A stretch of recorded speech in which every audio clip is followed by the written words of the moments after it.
আসসালামু আলাইকুম ওরহমতুল্লাহ। আমরা অনেকেই মনে করি শয়তান বা ইবলিস হয়তো একা এবং সে একাই পৃথিবীর কোটি কোটি মানুষকে ধোঁকা দিয়ে যাচ্ছে। কিন্তু আপনি কি জানেন ইবলিসের রয়েছে এক বিশাল রাজত্ব এবং অত্যন্ত সুশৃঙ্খল এক মন্ত্রিসভা। আমাদের যেমন সরকার ব্যবস্থা আছে, মন্ত্রী আছে, সচিব আছে, ঠিক তেমনি ইবলিসেরও রয়েছে ৫ জন বিশেষ সন্তান বা সেনাপতি, যাদের সে ৫টি ভিন্ন ভিন্ন বড় পাপের দায়িত্ব দিয়ে রেখেছে। পবিত্র কুরআনের সূরা কাহাফের ৫০ নম্বর আয়াতে মহান আল্লাহ ইবলিস সম্পর্কে বলতে গিয়ে একটি বিশেষ শব্দ ব্যবহার করেছেন। তিনি বলেছেন, তবে কি তোমরা আমাকে বাদ দিয়ে তাকে এবং তার বংশধরদের অভিভাবক হিসেবে গ্রহণ করছো, অথচ তারা তোমাদের শত্রু। এখানে আল্লাহ স্পষ্ট করে বংশধর বা সন্তান সন্ততির কথা বলেছেন।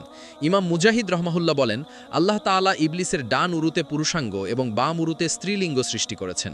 সে যখন নিজের ২ উরু ঘর্ষণ করে বা একত্রিত করে তখন সে ডিম পারে, আর এই ডিম থেকেই প্রতিদিন হাজার হাজার ছোট ছোট শয়তান জন্ম নেয় এবং পৃথিবীতে ছড়িয়ে পড়ে। ইমাম কুরতুবী তার তাফসির গ্রন্থে উল্লেখ করেছেন যে এই হাজার হাজার শয়তানের মধ্যে ইবলিস ৫ জনকে তার বিশেষ পরামর্শদাতা বা মন্ত্রী পরিষদের সদস্য হিসেবে বেছে নিয়েছে। এই ৫ জনের নাম হলো দাসিম, আওয়ার, জালাম্বুর, তীর এবং মাসুদ। এরা সাধারণ শয়তানদের মতো নয়, এদের ক্ষমতা এবং ধোঁকা দেওয়ার কৌশল অনেক বেশি ভয়ঙ্কর। দাসিমের প্রধান টার্গেট হলো আপনার ঘর এবং পরিবার।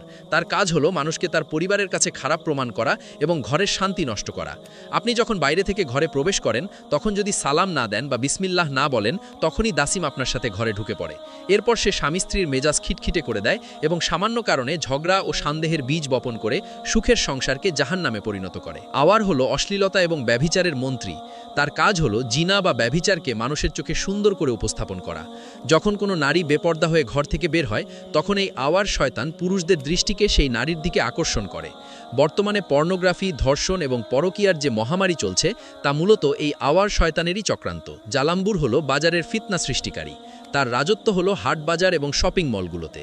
সে ব্যবসায়ীদের দিয়ে মিথ্যা কসম খাওয়ায়, ওজনে কম দেওয়ায় এবং পণ্যের দোষ গোপন করে বিক্রি করতে প্ররোচিত করে। সে চায় মানুষ হারাম উপায়ে টাকা উপার্জন করুক, কারণ হারাম উপার্জন পেটে গেলে ইবাদত কবুল হয় না। তীর নামের শয়তানটির কাজ হলো মানুষকে বিপদের সময় অধৈর্য করে তোলা। কারো আপনজন মারা গেলে বা ব্যবসায়িক ক্ষতি হলে তীর এসে মানুষের কানে কুমন্ত্রণা দেয়। সে মানুষকে দিয়ে বুক চাপড়ানো, জামা কাপড় ছেঁড়া এবং আল্লাহর ফয়সালার বিরুদ্ধে কুফরি কথা বলানোর চেষ্টা করে। সে চায় মানুষ আল্লাহর রহমত থেকে নিরাশ হয়ে যাক। সহিহ মুসলিমের হাদিস অনুযায়ী ইবলিস সাগরের পানির উপর তার সিংহাসন স্থাপন করে।